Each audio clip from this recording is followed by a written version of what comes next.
एक गांव के अंदर चंद बंदों ने हज करने का इरादा किया कि इस बार इकट्ठे मिलकर हज पर जाएंगे। फिर वह दिन भी आ गया। ये हज पर जाने के लिए घर से निकल पड़े। मक्का मुकर्रमा जाकर इन्होंने हज की शहादत हासिल की। जब हज खत्म हो गया तो यह सारे लोग वापस आने लगे। अभी यह खाना काबा से कुछ ही दूर थे तो इनके एक साथी का इंतकाल हो गया। फिर इन्होंने अपने साथी की कब्र का इंतजाम किया। जब कब्र मुकम्मल तौर पर तैयार हो गई तो ये अपने साथी को वहां पर दफनाने के लिए गए।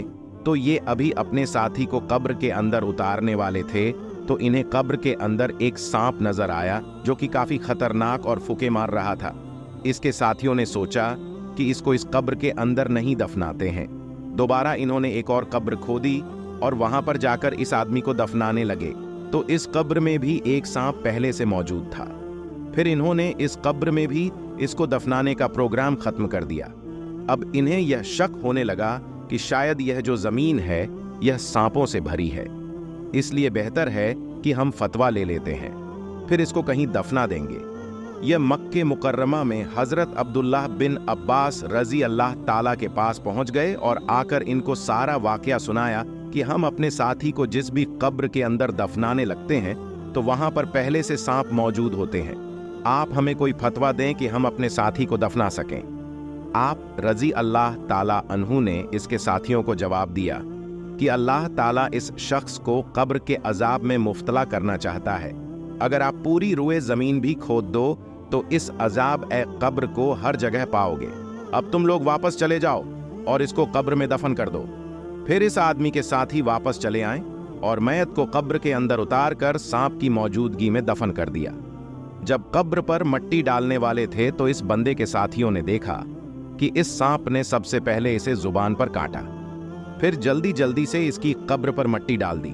जब सब लोग वापस गांव आ गए तो 2 से 3 हाजी साहबों ने सोचा कि इसके घर जाकर इसकी बीवी से हाल पूछते हैं कि आखिर मामला क्या है। फिर ये लोग इस बंदे के घर आ गए। यहां पर आकर इन्होंने इसकी बीवी से पूछा कि तुम्हारे शौहर कैसे थे, तो इसकी बीवी कहने लगी कि मेरे शौहर नमाजी थे, रोजेदार थे, जकात भी देते थे और हज करने के लिए तो आपके साथ थे। पर मुझे मेरे शौहर की एक बात याद आती है। वो एक महाजन के पास जाया करते थे।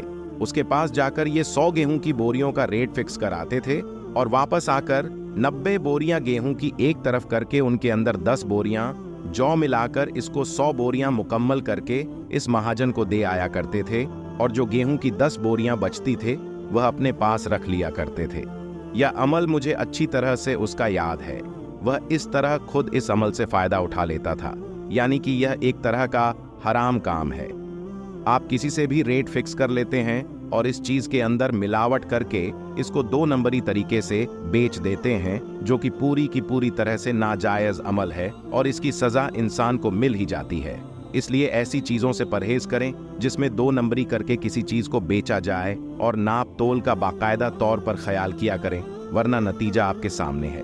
क्योंकि यह दुनिया हमेशा रहने वाली नहीं है और ना ही हम इस दुनिया में हमेशा रहने वाले हैं।